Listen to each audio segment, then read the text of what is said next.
हाल ही में Vodafone idea को supreme court से मिली फौरी राहत के बाद अब एयरटेल ने भी राहत की अपील की है। लेकिन क्या वोडाफोन की ही तरह भारत की दूसरी बड़ी टेलीकॉम कंपनी भारती एयरटेल भी अपनी अरबों रुपए की देनदारी से बच पाएगी और अब कंपनी क्या कदम उठाएगी, ये भी एक बड़ा सवाल है। आइए जानते हैं इस वीडियो में। दरअसल सारा विवाद टेलीकॉम कंपनियों पर ड्यू एजीआर से जुड़ा हुआ है, क्योंकि बहुत पहले से टेलीकॉम कंपनियों को एजीआर के आधार पर देनदारी झेलनी पड़ रही है। एजीआर यानी एडजस्टेड ग्रॉस रेवेन्यू वह मैट्रिक है जिसे भारत सरकार के लिए लाइसेंस फीस और स्पेक्ट्रम शुल्क के निर्धारण में इस्तेमाल किया जाता है, जिसमें मेन विवाद इस चीज को लेकर था कि क्या कोर सर्विसेज को ही रेवेन्यू में शामिल किया जाए या फिर नॉन कोर एक्टिविटीज को भी। 2019 में सुप्रीम कोर्ट ने एक फैसला दिया था जिसमें इस बिजनेस सेक्टर को बहुत बड़ा झटका लगा था, क्योंकि डीओटी के मुताबिक एयरटेल पर कुल एजीआर ड्यू लगभग 44,000 करोड़ बताया जा रहा है, जबकि कंपनी का अपना अनुमान लगभग 13,000 करोड़ का है। कंपनी अब तक लगभग 18,000 करोड़ का भुगतान भी कर चुकी है, जिसमें से करीब 5,000 करोड़ का एडहॉक भुगतान शामिल है। अप्रैल 2025 में एयरटेल ने सरकार के सामने यह भी प्रस्ताव रखा कि उनकी लगभग 40,000 करोड़ की एजीआर देनदारी को इक्विटी में बदला जाए, यानी सरकार को कंपनी का 3 से 4% हिस्सा मिल जाए। लेकिन ताजा डेवलपमेंट वोडाफोन आइडिया मामले से जुड़ी हुई है।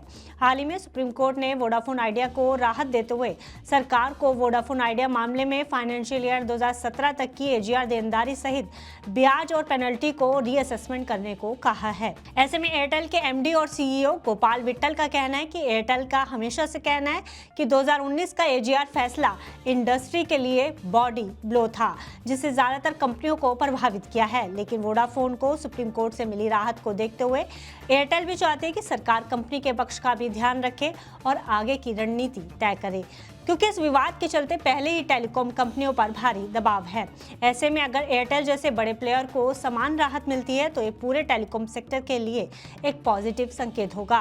वहीं अगर दूसरी और कंपनी को वोडाफोन की ही तरह समान राहत नहीं मिली तो इससे कंपटीशन, इन्वेस्टमेंट और नेटवर्क विस्तार इत्यादि पर असर हो सकता है।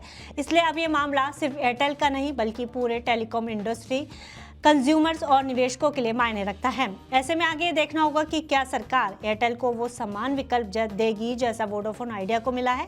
वहीं अगर देनदारी को रीअसेसमेंट किया जाता है तो किस हद तक ब्याज और पेनल्टी में राहत मिलेगी। ऐसे में एयरटेल का यही कहना है कि एयरटेल को भी वोडाफोन की ही तरह एजीआर देनदारी को लेकर समान अवसर मिले।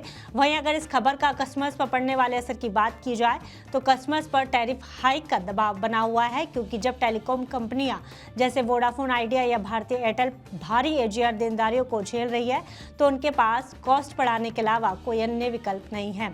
वहीं एक भारी देनदारी कंपनी के नेटवर्क विस्तार, निवेश और नई टेक्नोलॉजी डेवलपमेंट में बड़ी रुकावट बन रही है। इसी वजह से कंपनियों को मुनाफा बचाने या घाटा कम करने के लिए अपने टैरिफ बढ़ाने पड़ सकते हैं। अगर कंपटीशन कम हो जाए या कंपनियों की आर्थिक स्थिति कमजोर हो जाए तो उपभोक्ताओं को महंगे टैरिफ का सामना करना पड़ सकता है।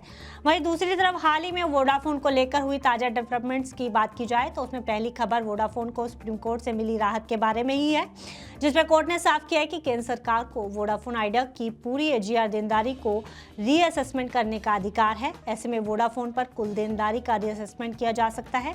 इस फैसले से वोडाफोन आइडिया को बड़ी राहत की उम्मीद बढ़ी है, जिससे कंपनी पर देनदारी का भार कम हो सकता है। वहीं सुप्रीम कोर्ट की क्लैरिफिकेशन के बाद वोडाफोन आइडिया के शेयरों में तेजी देखने को मिली है। खबर के बाद वोडाफोन के शेयरों में एक दिन में करीब 10% तक का उछाल देखने को मिला है। वहीं अमेरिकी private equity firm Tillman global holdings Vodafone Idea में 35,000 से 52,000 करोड़ तक का निवेश कर सकती है। हालांकि मीडिया रिपोर्ट्स के मुताबिक टीजीएच ये डील तभी पूरी करेगी जब सरकार कंपनी की बकाया एजीआर और स्पेक्ट्रम देनदारी पर राहत पैकेज देगी।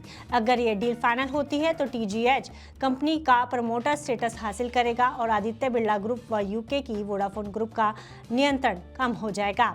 फिलहाल इस खबर में इतना ही। आप बिजनेस से जुड़ी अन्य खबरों के लिए देखते रहिए मनी 9।